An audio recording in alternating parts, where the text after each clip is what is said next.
Hi, I'm Nathan from Serious Geeks, and this is a continuation of the Tactica series, focusing on the Skorpekh Destroyers for Codex Necrons 9th edition.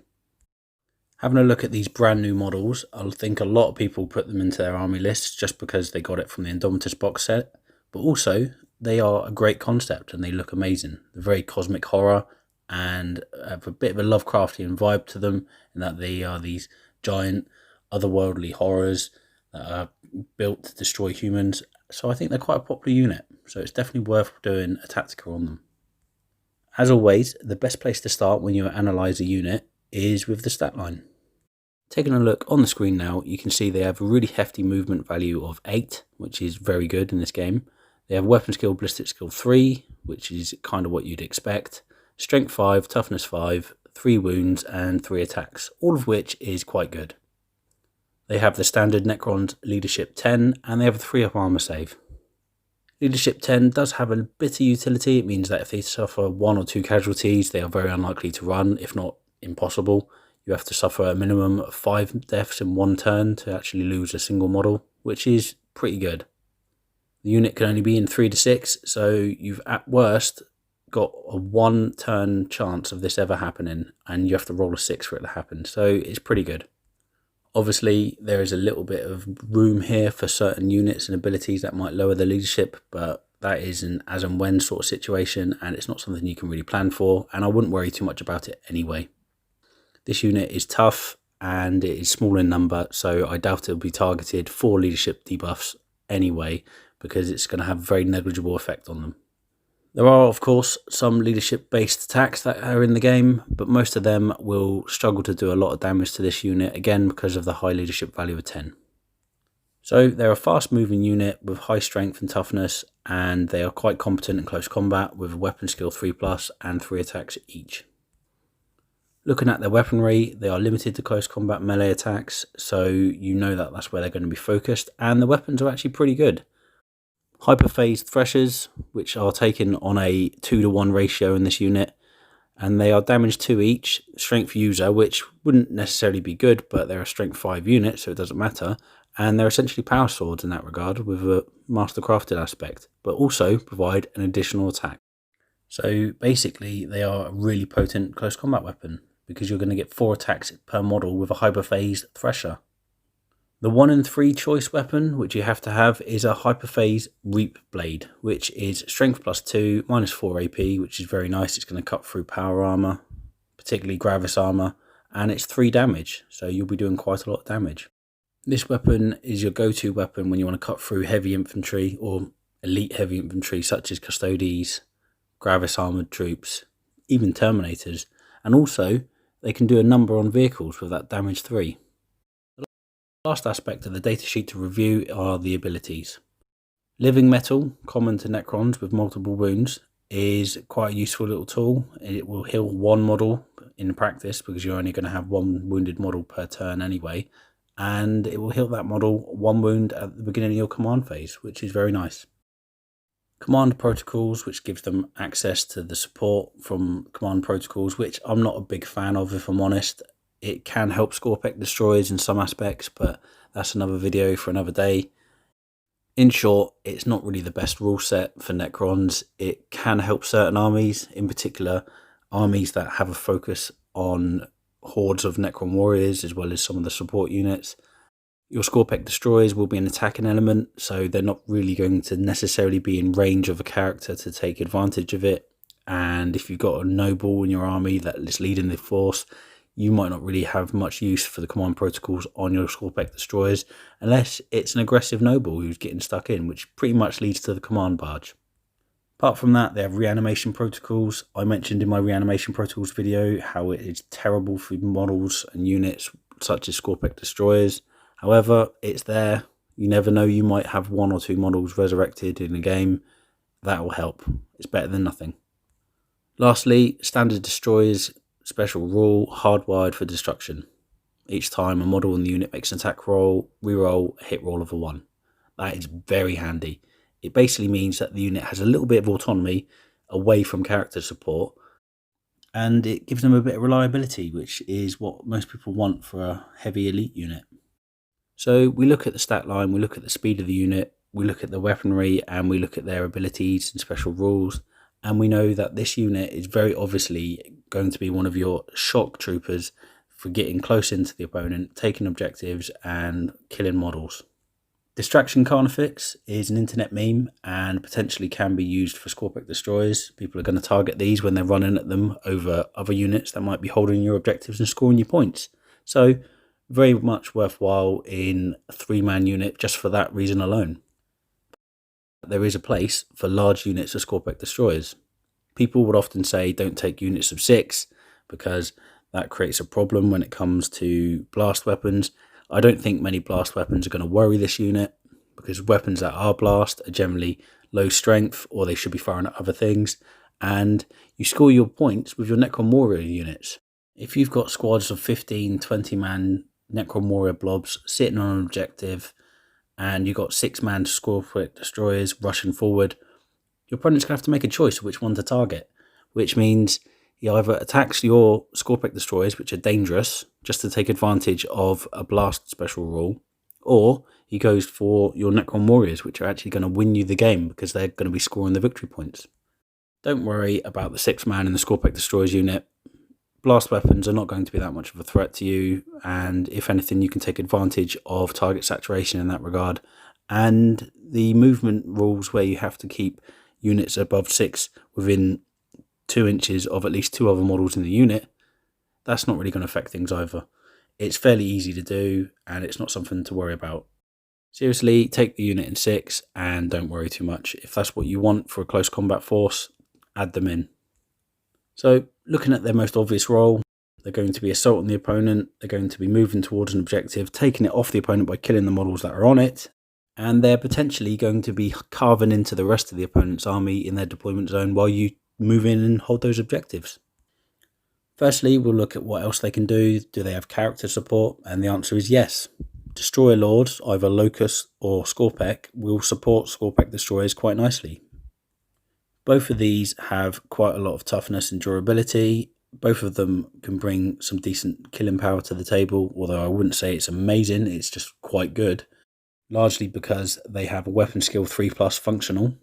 Even the Skorpekh Lord with its 2+ weapon skill is actually only going to be in practice hitting on a 3+ when it uses its Hyperphase Harvester, which is a powerful weapon but unfortunately is a -1 to hit. With 4 attacks for both types of Lord, you will have a rather limited amount of damage output, but it's a little bit extra and you're taking them to support the Skorpekh Destroyers. The main way this is done is their United in Destruction aura. A friendly destroyer unit is within 6 inches of the model with this ability. Each time a model in that unit makes an attack, they re-roll a wound roll of a 1. Skorpekh Destroyers, together with a Lord, they're re-rolling hit rolls of a 1 and they're re-rolling wound rolls of a 1, which is quite consistent and fairly good. Space Marines have been doing it for a long time and now it's our turn. The Locust Lord does have access to a Resurrection Orb. It's an expensive item and it's only really useful if the unit has suffered a lot of casualties or you're rolling really hot, but if you are down to 1 model in the unit and you want to try and bring back the other 5, you can roll 15 dice. For every 3 successful passes and reanimation protocols, you can bring back 1 model. It's not guaranteed, it's definitely not something to plan your list around, but it's a nice little option to have, so something to consider. Alternatively, the Catacomb Command Barge can keep up with the Skorpekh Destroyers and hold its own in close combat. It's fairly durable and it has access to a Resurrection Orb. It also is a Noble. This means that you can get access to the command protocols if he's your Warlord, and it can be quite useful to buff the unit with command protocols if you have access to it. As I said before, it's not the best rule set because you have to pre-plan before the game what turn each protocol is going to come into effect, so you can't really guarantee it. Protocol the Hungry Void, for example, it would be really nice if you could choose it. It would give a +1 strength to the unit, but you have to plan the turn it's going to be used and it's only for a single turn. Moving on to another army list option that could help your Skorpekh Destroyers is the Canoptek Plasma Sight. It's only 15 points, making it fairly easy to fit into an army list, but what it does is boost up your Skorpekh Destroyers or your Skorpekh Lord, if you want to risk it, by granting +1 attack and +1 strength for the fight phase in the turn that it is used. The catch is, on a 2+, it works without ill effect. On a 1, you remove 1 model. no reanimation protocols or anything. This makes it incredibly dangerous for character models. I can't recommend this at all for them, and to only really use it for Skorpekh Destroyer units that are quite large. If you have a surplus of models, then losing one of them won't be the end of the world. However, it's a risk and reward situation. If you lose a whole model, you lose its attacks, so you're not going to get the benefit of it. It's a little bit of a risk. Chronomancer plasmacytes are an afterthought that I would add to an army that is themed around destroyers. It does help them when you have a large unit attacking an opponent, and if you roll a 2+, you're fine. One notable use for it is to bump up the strengths of the weapons to be 8 and 6 respectively, which might not sound like it makes a big deal. The strength 8 is obviously a threshold that is very potent. It means that you're wounding toughness 4 models on a 2+, but also crucially you're wounding toughness 3 models on a 2+ with your hyperphase threshers. When you consider that you can combine this with dynastic traditions such as Radwreathed, and then you can have your strength 6 models wounding space marines that are down to toughness 3 on a 2+. So my recommendation for Chronomancer plasmacytes is to use caution. They can be very powerful, they can make your unit incredibly potent in the combat phase. The extra attacks alone with the high damage weapons is worth quite a lot. However, do not use it if you need 1 or 2 models to stay alive, particularly at the end of the game and you're holding objectives, or if you need to do something with the unit, because then the risk reward ceases to be that valuable for you. Another choice that really helps Skorpekh Destroyers is the Chronomancer. This model can keep up with your Skorpekh. It has a movement of 8. It has a relatively good shoot and attack. Strength 8, damage 3 plus D3 is very nice. Most people would take that, I imagine. And his special rules are quite handy. Although he has a 4+ invulnerable save, which keeps him alive a little bit longer, he has a Chronomancer. That wasn't an easy word to say, and I think I nailed it. In your command phase, you select one friendly dynasty unit within 9 inches of the model. Until the start of your next command phase, you can reroll charge rolls for that unit, and models in the unit have a 5+ invulnerable save. This can help keep your 3+ save Skorpekh Destroyers alive for a lot longer. The very last thing that this unit really benefits from is the stratagem Whirling Onslaught. In any phase, when a Skorpekh Destroyers, or Skorpekh Lord, but we're talking about Skorpekh Destroyers here, when a Skorpekh Destroyers unit from your army is selected as a target for an attack, until the end of the phase, each time an attack is made against that unit, subtract 1 from the attacker's wound roll. This is absolutely brilliant. Having used it in game, I can honestly say it makes a massive difference. Here's a good example. A Predator Destructor has a damage 3 weapon.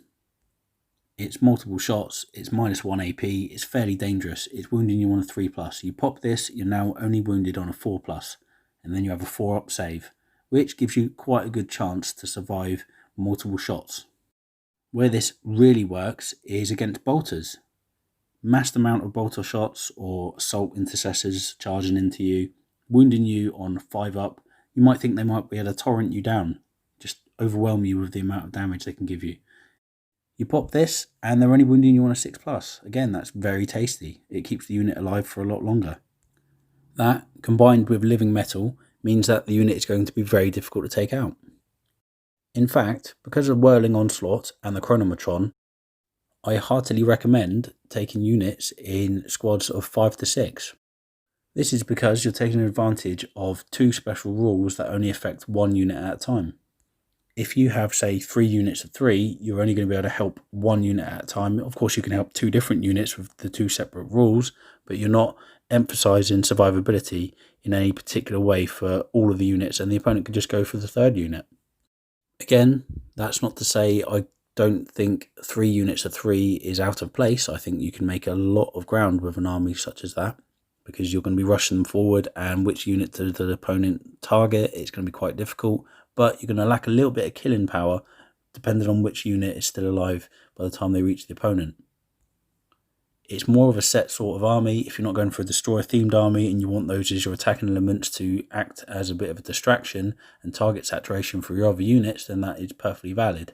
But if you want a large attack force that's really powerful, you should increase the unit to 5 to 6 strong and either go for a 2nd unit or leave it at that. Overall, those are some of the best combinations that I recommend to use with your Skorpekh Destroyers and some of the best uses.